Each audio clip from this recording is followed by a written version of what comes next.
I wasn't planning on doing a video about this, but since I did a lot of work, I decided I was going to make a video about it. This is the Futaba FX10. I got this at a yard sale a couple years ago. It didn't work. The gears were stripped, and it had a lot of problems with it. But I decided just recently that I'm going to renovate this thing or restore it and get it to work good. Now, I'll show you a couple pictures of what it looked like before, but just to let you know some of the things I did. The shocks and some of the hardware was has some rust on it, so I put it in vinegar and got a lot of the rust off it, so they look a lot better. The springs, you can see I got the new springs on, or redid the springs on there as well, just after I cleaned them off. This body, as you can see, was never painted for some reason. So I bought a bunch of paint. I'm going to paint it white and black. And then I got some small colors to paint the driver guy. I think it'll look kind of cool when I'm done with that. To show you some of the things that were bad on this that need to be replaced. If you look at this tire, these are really dry. And plus I had this big flat spot on it and it's cracked, one on the sides. So I bought brand new tires, or back tires for it. These feel a lot better. And they fit exactly. I think they were made for I'm not sure. It was made for a different RC car. But I found that this car, this Futaba FX10, is similar to a Tamiya Striker. So some of the parts for the Striker will work on this, which is good. Makes it a little bit easier. The front tires were in pretty good shape, actually, so I kept those. As you can see, I'm putting ball bearings through the whole thing. Here's the gearbox. I got a bearing there. Here's the back axles. I got bearings in there also, so I got bearings the whole way through. The other thing that was bad was this motor. It's really rusted. I tried to use it once and you could smell it. Smelled weird, so I got a brand new motor for it. I already got the pinion gear on there. The other thing, like I said, the gears were stripped. I'm not sure if it was the pinion gear was off because I could see the pinion gear wasn't right when I opened it up, so that may have been a problem. But the main thing I noticed is when I look at this gear, I think it's called a counter gear, I'm not sure, right here. As you can see, right in this area here, it's completely stripped out. And I found when I took the gearbox apart, there was an extra little grommet screw in there, and I think the grommet screw got in there and stripped those out. So it was hard finding parts for this, but I did a little bit of research and found that I counted the teeth on each one of these, and it ended up being the same as what a Tamiya Grasshopper is. And so I ordered the gears for Tamiya Grasshopper, and they're like dead on the same. The only thing difference is these little holes in it. But as far as the size, I measured it up. They're almost exactly the same. Same with the differential gear. If you look, they're about the same. They match up, about the same exact size. So I'm going to put these new gears in. I'm pretty sure they'll work. I'm not 100% sure yet, but I'm pretty sure they're going to fit in there pretty well. And that's where I'm at right now.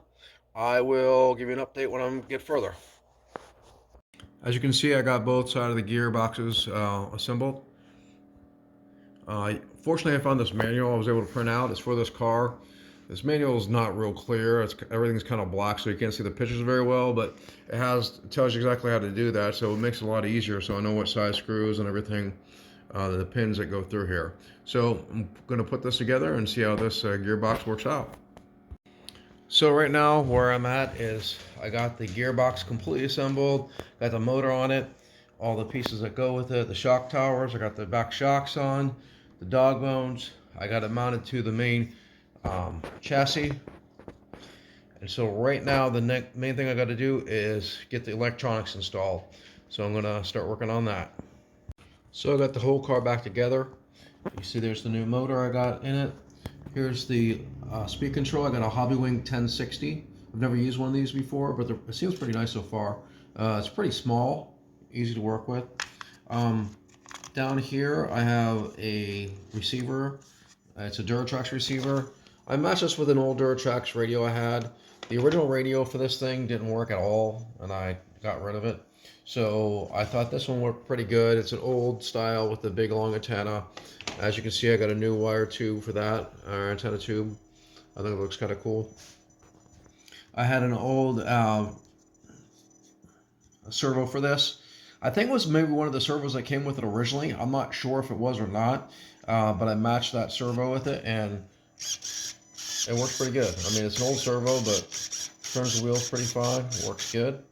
As you can see, the suspension works in the back and the front. It's a little weak on the front end, but maybe you have to tighten the springs up a little bit to make them a little more responsive. But as you can see, it goes pretty good. Put it on the ground and show you that it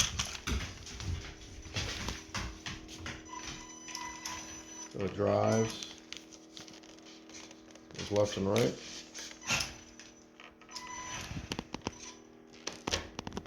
So right now it works really well. I'm really happy with it so far. The main thing I got to do at this point is get the body finished painting, and it'll be 100% done. I'll let you know when I got that part done. Bye-bye. Okay, so I just got done masking this. I've never did this before. I mean, maybe a long time ago. I haven't painted an RC car since the early 80s when I had my Tamiya Fox. But what I wanted to do here, if you look on the outside, you can see there's a clear spot through around here. So that's like the window trim or whatever that's called, I'm not sure. But if you look the whole way around, I'm painting that black. I think that's going to look pretty good. I've seen one like this before, the same model, and it has black around here. The windows will be clear, and then the rest of the body I'm going to be painting white. So in order to get the effect that I wanted to have, I had to mask everything in the entire car except for that.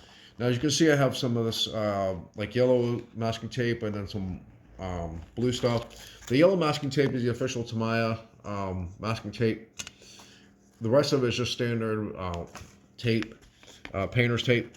And I'm told, the guy at the hobby shop said that the Tamiya tape gives you finer lines. So around the edges of where I'm painting the black, I used the Tamiya paint to get hopefully a sharp line around there. And then everywhere else I just masked it with the other tape. I think it'll work pretty good here, but we'll find out here sure enough. I'm gonna paint that, but we'll see how we go with the paint job. So as you can see, the body is done. It looks pretty good. As you can tell, the white for the chassis is darker because it's faded over the years, obviously, than the white body. I figured that was going to happen a little bit, so it's not perfect. It doesn't match perfectly, but it's not too bad. The only thing that's not done yet is the driver. I got black paint. I'm going to do the buckles or the straps with, and then get the face mask too, and then mount him inside the body there. But as you can see, it turned out pretty nice. So I'll give you an update once I have the driver in there, and it'll be 100% ready. All right, so here's the final product here. I got everything done on it. As you can see, it looks pretty good. I'm going to show you the side here. You can see how the colors are off a little bit here. It's pretty close, so it's not too bad. Right here, there's a little bit of bleed over. You can see where the black bled through a little bit. I think it's because I didn't let that black dry enough. I should have let it go for another day or so. But other than that, the rest of the body turned out pretty nice. I haven't painted a body forever. It's one of the first times I've ever done it, so I thought it turned out pretty good other than that one spot. Take it over this side. There you can see the driver from the inside. I thought it looked pretty cool. And there's from the other side. I thought the gold on the driver looked really good. That gold paint was really cool. So I really liked it. I'll probably use it again another time. There's a radio that comes with it. I don't have a battery in it right now. I'm going to be driving it soon. I'm looking forward to it. I thought overall this project turned out really well. I had a lot of fun doing it. It took more work than I thought, but it was definitely worth it. So that is the Futaba FX10. I hope you like this video. At the very end here, I'm going to show a couple pictures of what it looked like before. Since I didn't film a video at first, I didn't record to show you what it looked like originally. So I have a couple pictures. I'll put that at the end of this video so you can see what it looked like before. So that's it.